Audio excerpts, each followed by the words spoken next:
Ultra güçlü kral, sen hiç kaybetme korkusunun asıl kaynağının bilinçli seçimin olmasından korktun mu? Çoğu erkek kayıp korkusuyla yaşıyor ama bunun 5 alfa dinamiğiyle hemen son bulacağını bilmiyor. O senin elinden kontrolü alana kadar beklemeyeceksin. Çünkü oyun bugün bitti. Bugün 5 kelimelik dinamikle sadece kontrolü geri almakla kalmayacağız.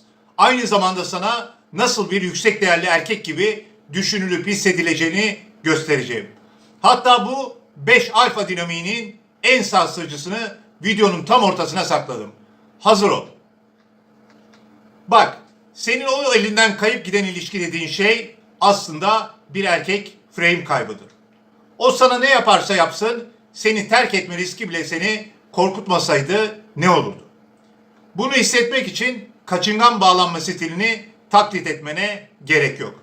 Tek ihtiyacın olan birinci alfa dinamiği. Kaynağın kendin olmak. Dışarıdaki onayları kesmek zorundasın. Hemen ikinci dinamiğe geçelim. Nietzsche'den öğrendiğimiz o korkunç pişmanlık korkusu duygusunun sadece iki kaynağı vardır.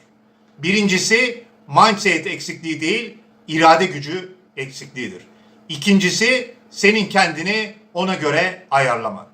O senin hayatının merkezine geçtiğinde artık sen o kişi için sadece bir kaynak değil, bir oneitis hedefini haline geliyorsun. İşte tam bu noktada o senin elinden kontrolü alır. İkinci alfa dinamiği. Duygusal envanteri sıfırla. Seni duygusal olarak yatırıma zorlayan her şeyi kes. Çünkü sen bir duygusal banka değilsin. Şimdi üçüncü ve en kritik dinamiğe geldik. Kaybetme korkusunu bitiren sarsıcı gerçek budur. Çoğu erkek terk edilmekten değil, reddedilmiş olmanın yarattığı psikolojik acıdan korkar. Ve bu seni ona yalvarmaya iter. Ama 48 saat kuralı gibi basit taktikler geçicidir. Gerçek alfa dinamiği şudur. Üçüncü alfa dinamiği. Manipülasyonun asıl kaynağı sensin. O seni manipüle etmiyor, sen onun sınır koyma eksikliğini test etmesine izin veriyorsun. Senin onay arayışın onu senin üzerinde iktidar kurmaya davet ediyor.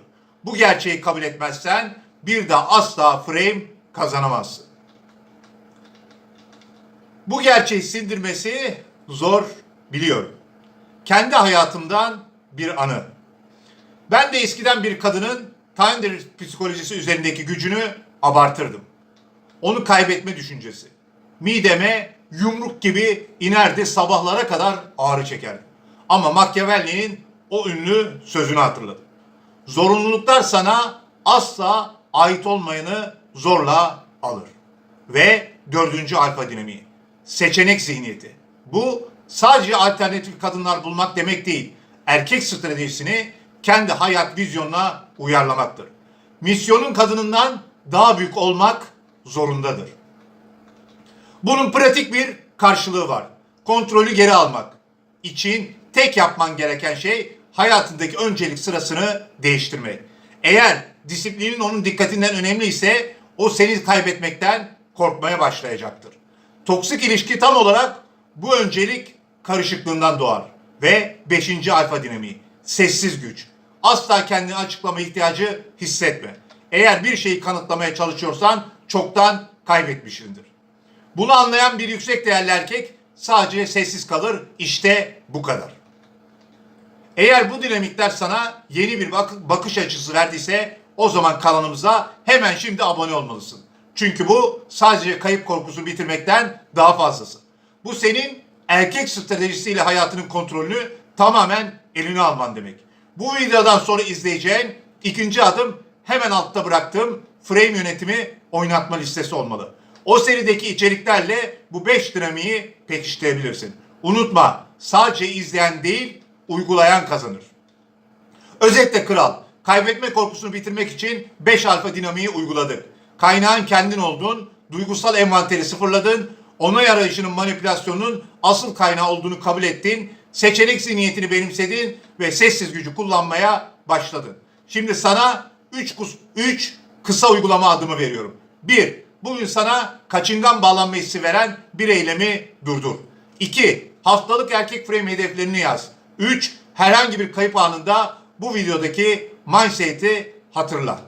Bu videodaki alfa dinamiklerinden hangisi sende en çok etkiyi bıraktı? Aşağıya tek cümle yaz. Görüşmek üzere.